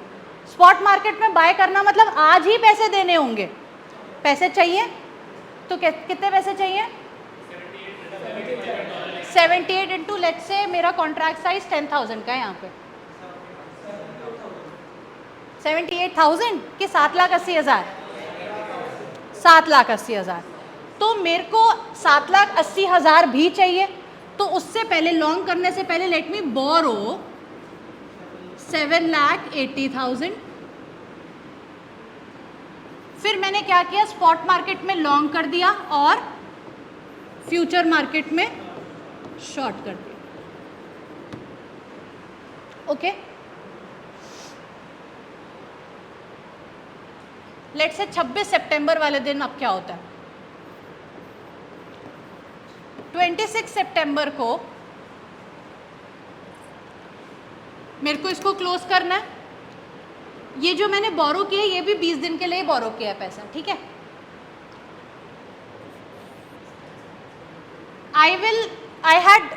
I was ready to sell $10,000 at 84। इसी रेट पे एंटर किया था। स्पॉट कितने पे बाय किया डॉलर? 76, 78। और फ्यूचर में कितने पे शॉर्ट किया? 84। तो 26 सितंबर को मेरे पास कितना पैसा आएगा, सेल करूंगी तो पैसा आएगा, कितना आएगा? थ्योरेटिकली अभी बात करते हैं। मैं कह रही हूँ कि 26 सितंबर को मैं बाइक सेल कर रही हूँ कितने पे? 84 पे। क्या सेल कर रही हूँ? $10,000 सेल कर रही हूँ। वो डॉलर मैंने आज ही खरीद लिए थे, 8 सितंबर को ही खरीद लिए थे। कितने पे खरीदे थे? 7,80,000 पे। तो 7,80,000 दिया, $10,000 आ गया, 26 सितंबर आ गई। अब इस $10,000 को बेच दूंगी फ्यूचर मार्केट में, क्योंकि ये कॉन्ट्रैक्ट लिया था ना, ठीक है। तो ये $10,000 दिए, कितने रुपए आ गए? 8,40,000। तो मैंने फ्यूचर को क्लोज किया और मेरे पास 8,40,000 आ गए और डॉलर चले गए, ठीक है। इसको भी रीपे करना है। 7,80,000 लिया था, 7,80,000 वापस करूंगी तो इंटरेस्ट समेत वापस करूंगी। से मार्केट में महीने का इंटरेस्ट 1% है, 12% पर आना में, महीने का 1% है। तो 7,80,000 पे 1% दूंगी, कितना बना?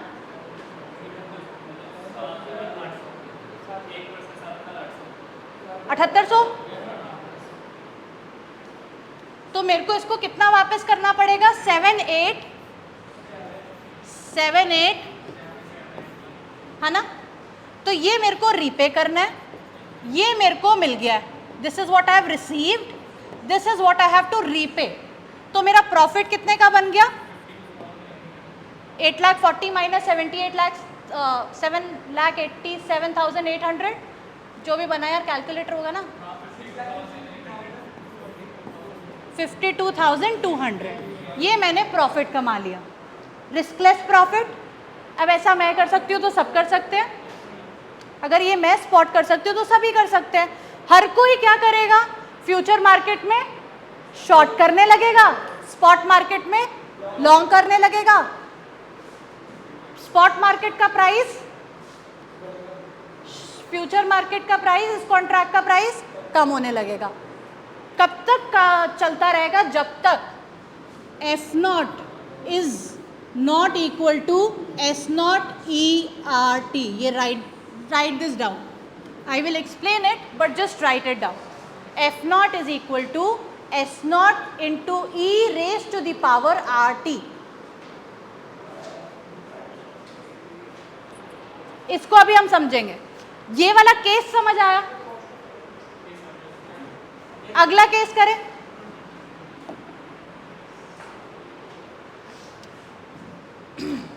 अगेन 26 सितंबर, USD at 84, contract size 10,000, spot market price. Let's say spot में डॉलर 87 का चल रहा है। ये सिचुएशन है, बताओ प्रॉफिट कैसे बनाओगे?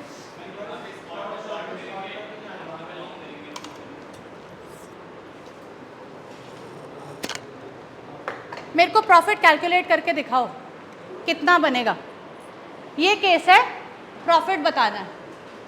स्पॉट मार्केट में डॉलर कितने का बिक रहा है? 87, और लॉन्ग फ्यूचर मार्केट में इस कॉन्ट्रैक्ट पे 84। बिजनेस का एक ही गेम है, buy at low sell at high. 10,000 size.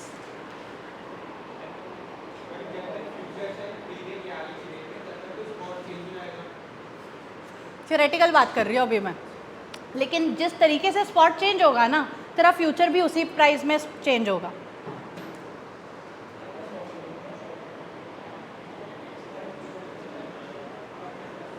अभी हम ये बात कर रहे हैं कि हम कॉन्ट्रैक्ट क्लोज कर ही नहीं रहे, हम 26 सितंबर तक लेके चल रहे हैं। मार्जिन नहीं चाहिए हमें सीधा प्रॉफिट लॉस निकालना है। मार्जिन तू पे कर ले, लेकिन एक्चुअली में तो तेरा प्रॉफिट या लॉस ही जाएगा ना तेरे से। 10% ले ले अगर तेरे को चाहिए तो, बट नीड नहीं है।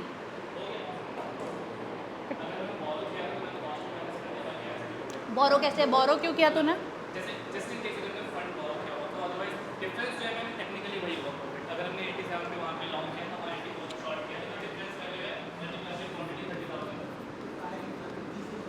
चलो सब इधर आ जाओ, छोड़ो। स्ट्रैटेजी क्या बनेगी? कहाँ खरीदेंगे, कहाँ बेचेंगे?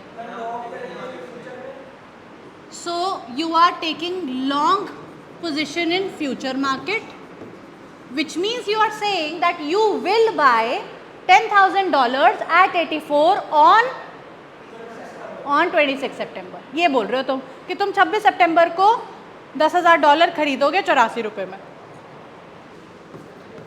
यहाँ पे स्पॉट को क्या करेंगे, आज ही बेच देंगे डॉलर को।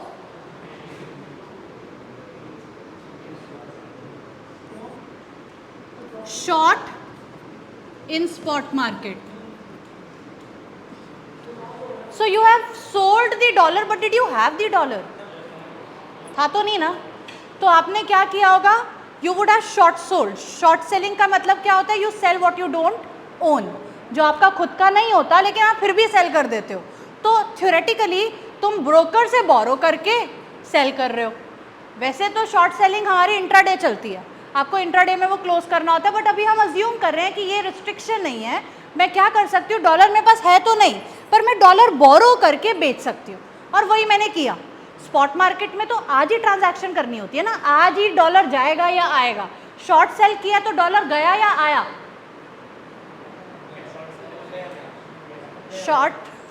शॉर्ट सेलिंग मतलब आपने डॉलर को स्पॉट मार्केट में क्या किया, ये बताओ? बेचा। तो डॉलर तुम्हारे पास आया तो नहीं, क्या डॉलर था भी नहीं तुम्हारे पास, तो तुमने किसी से डॉलर बोरो किया और बेच दिया, अपने पास तो नहीं आया। ठीक है,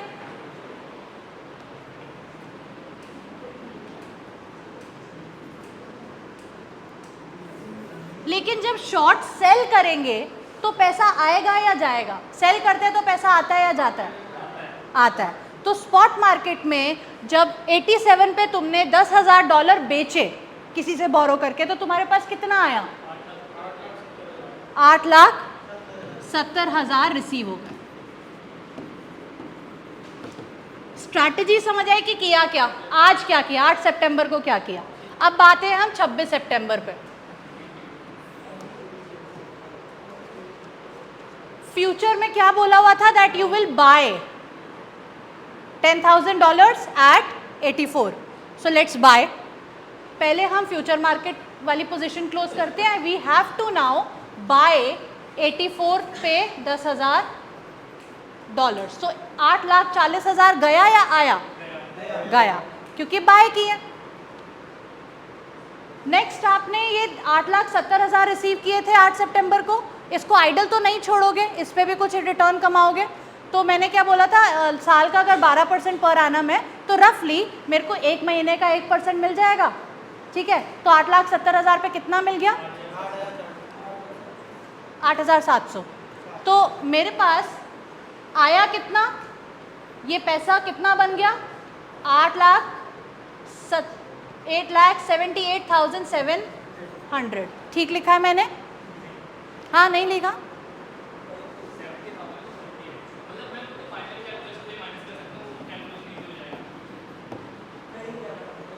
कहीं भी कर लो। 8,78,700। तो ये बन गया मेरा ये वाला पैसा। देना कितना है मेरे को? 8,40,000। 8,40,000 दे के मेरे पास आया क्या? $10,000। ये डॉलर मैंने शॉर्ट सेल किया था, इस पोजीशन को भी तो क्लोज करना होगा ना। You sold what you did not own. आपने ब्रोकर से बोरो करे डॉलर और सेल कर दिया स्पॉट मार्केट में, तो उसको वापस तो करने पड़ेंगे। तो ये जो डॉलर आए उससे मेरी ये पोजीशन क्लोज हो गई। ठीक है, और इफेक्टिवली मेरे को कितने का प्रॉफिट हो गया? 8,78,700 माइनस 8,40,000, 38,700 का प्रॉफिट हो गया। ठीक है, हाँ जी बताओ, बोलो। बिल्कुल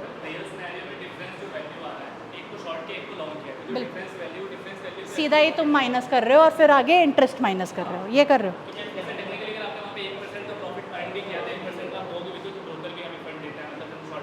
उसको भी पैसे दोगे,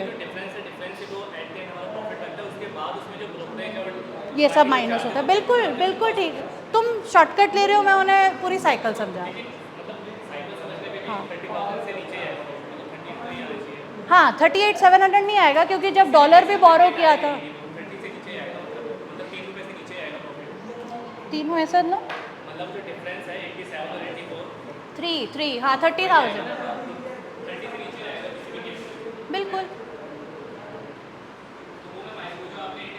क्योंकि तुम लोगों ने पहली बात तो माइनस ही गलत किया है ना, आपने प्लस कर दिया गलती से, वो माइनस होगा।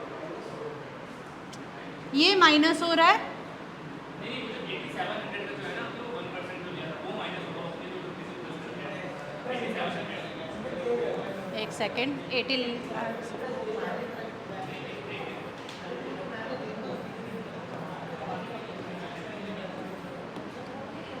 देखो ये जो पैसा आ रहा है इस पे कमा रहे हो, लेकिन जब तुम डॉलर बोरो कर रहे हो तुम्हारी बात ठीक है कि उस पे भी तो ब्रोकरेज लगेगा, ये सारी ट्रांजैक्शन पे टैक्स लगेगा, और जो डॉलर बोरो कर रहे हो उस पे इंटरेस्ट लगेगा, तो मिला जुला के ज़रूर उससे कमाएगा, लेकिन ज़रूरी नहीं है कि 30 से नीचे आए। 84 और 87 में जब स्पॉट मार्केट में महंगा चल रहा है, स्पॉट मार्केट में सेल कर रहे हो, तो जो पैसा आया उस पर रिटर्न भी तो कमाओगे। पैसे रियल से रहने में थ्योरेटिकली मैं आपकी बात समझ रहा हूँ, लेकिन जो हाँ। पैसा हमारे पास आया उस पर इंटरेस्ट कैसे कमाएंगे हम? बैंक में डाल के, बैंक में डाल के। अकाउंट में ब्लॉक हो जा रहा है, वो तो यूज ही नहीं कर सकते इसको, मतलब बैंक को ठीक है, अच्छा तो वो तो तू इंट्राडे कैरी फॉरवर्ड भी नहीं कर सकता, शॉर्ट सेलिंग को तुम कैरी फॉरवर्ड थोड़ी कर सकते हो। जब हमने अज्यूम कर लिया कि कैरी फॉरवर्ड कर रहे हैं तो कैरी फॉरवर्ड करने के बाद भी वो तो हमने ये भी अज्यूम कर लिया कि ये फंड मैं यूज़ कर रही हूँ, उस पर इंटरेस्ट कमा रही हूँ। मतलब ये अज्यूम किया है। हाँ, कि ये पैसा मेरे पास आया और मेरे अकाउंट में इस पे रिटर्न बना, बट ठीक है अगर तुम नहीं भी बनेगा तो भी तो प्रॉफिट तो है ही ना। मतलब टेक्निकली वो जो डिफरेंस है, तुम कह रहे हो 84 और 87 का मोटा मोटा उतना का प्रॉफिट है। हाँ नहीं ठीक है, he is right, he is not wrong. Dollar नहीं नहीं वो गलत नहीं है, लेट मी, चलो ठीक है, लेट्स क्लोज वन थिंग। जो तुम कह रहे हो ना, देखो 84 और 87 में मोटा मोटा 3 का डिफरेंस है, उतना कमा लेगा, उससे थोड़ा कम का ही कमा पाएगा, वो सही बात है। Any which ways in this case if we employ this strategy we can earn, everybody can do that. हर किसी को अगर दिखेगा यार इतना फर्क है स्पॉट और फ्यूचर प्राइस में, तो let's buy low sell high. यहाँ पे सबने क्या किया, स्पॉट मार्केट पे सेल करना शुरू किया, फ्यूचर मार्केट में बाय करना, तो ये प्राइस और ये प्राइस बढ़ेगा। लास्ट केस,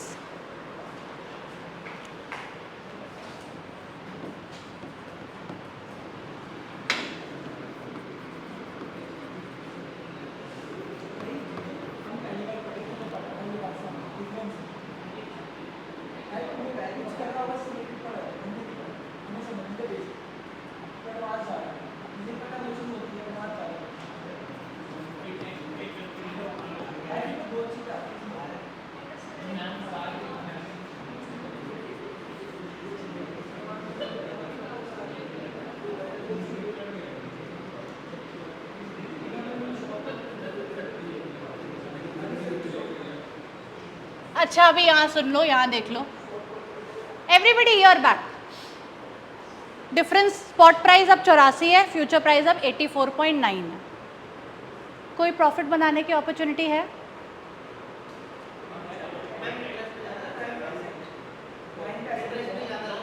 करके देख लेते हैं कि भाई ये 10,000 है ना, स्पॉट कम है, तो मैं क्या करती हूँ, लॉन्ग स्पॉट करती हूँ, शॉर्ट फ्यूचर करती हूँ, फ्यूचर मार्केट में महंगा है, कॉन्ट्रैक्ट साइज सब सेम है यार, मैं कुछ चेंज ही नहीं कर रही। फ्यूचर में कॉन्ट्रैक्ट साइज तो एक्सचेंज मतलब वो करता है कि इतने तक का तो कॉन्ट्रैक्ट बनेगा ही बनेगा।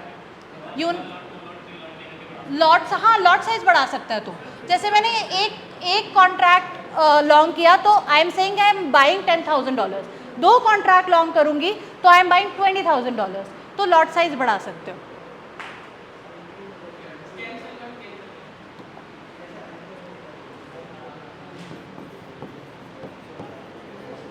स्पॉट में बाय करने के लिए मुझे 8,40,000 बोरो करने पड़ेंगे, ठीक है, ये स्ट्रैटेजी सबको क्लियर है। मैंने क्या किया, यहाँ पे बाय, यहाँ पे सेल, और बाय करने के लिए 8,40,000 बोरो। 26 सितंबर को क्या होगा, 26 सितंबर को फ्यूचर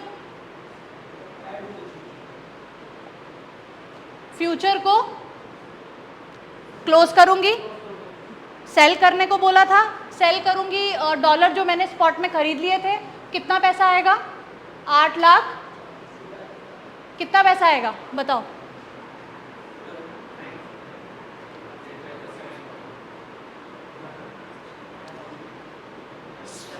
स्पॉट मार्केट पे कितने पे बाय किया? 84 पे।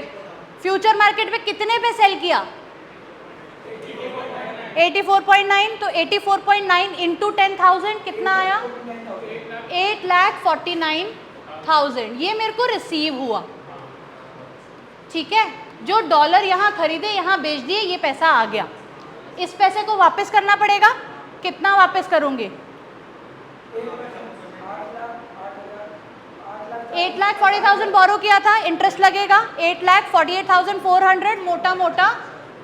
मोटा मोटा मेरा यही हो गया, 8,48,400 आ गया। खैर यहाँ पे तो तुमने 600 का प्रॉफिट कमा लिया, बट अगर मैं यही 84.84 करती तो ये एक भी रुपया नहीं कमाती, है ना।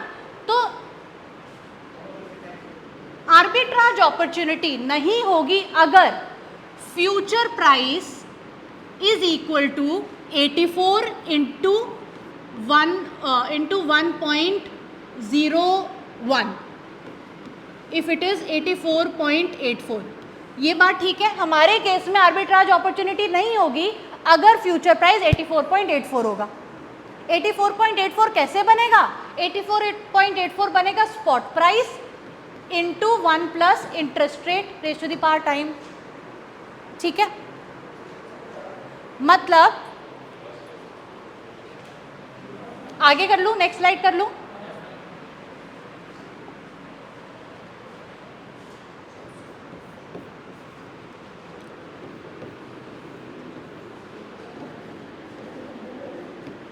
डेरिवेटिव्स में जब भी हम कंपाउंड करते हैं, डेरिवेटिव्स में थ्रू आउट द सिलेबस जब भी हम कंपाउंड करेंगे तो वो कॉन्टिन्यूस कंपाउंडिंग होगी, जब भी हम डिस्काउंट करेंगे तो वो कॉन्टिन्यूस डिस्काउंटिंग होगी।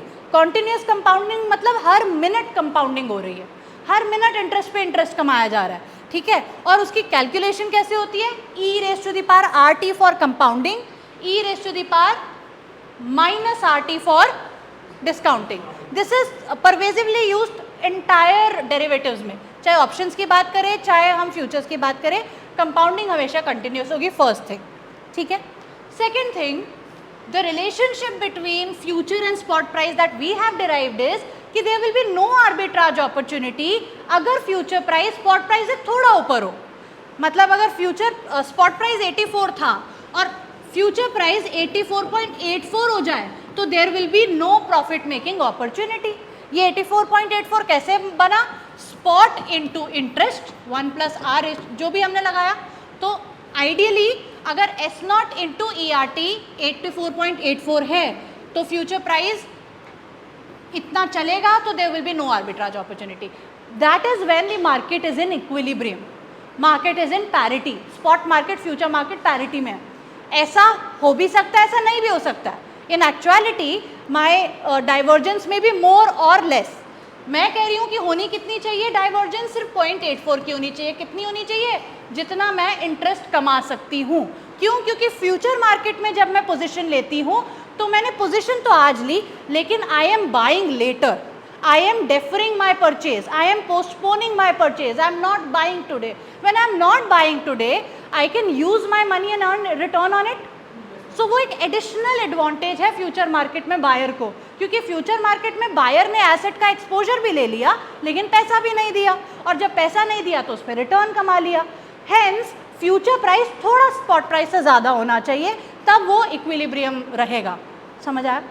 सो F naught is equal to S naught e are t. Understood everybody? ये this is equation that you have to remember. Shall I stop? Okay, thank you for listening.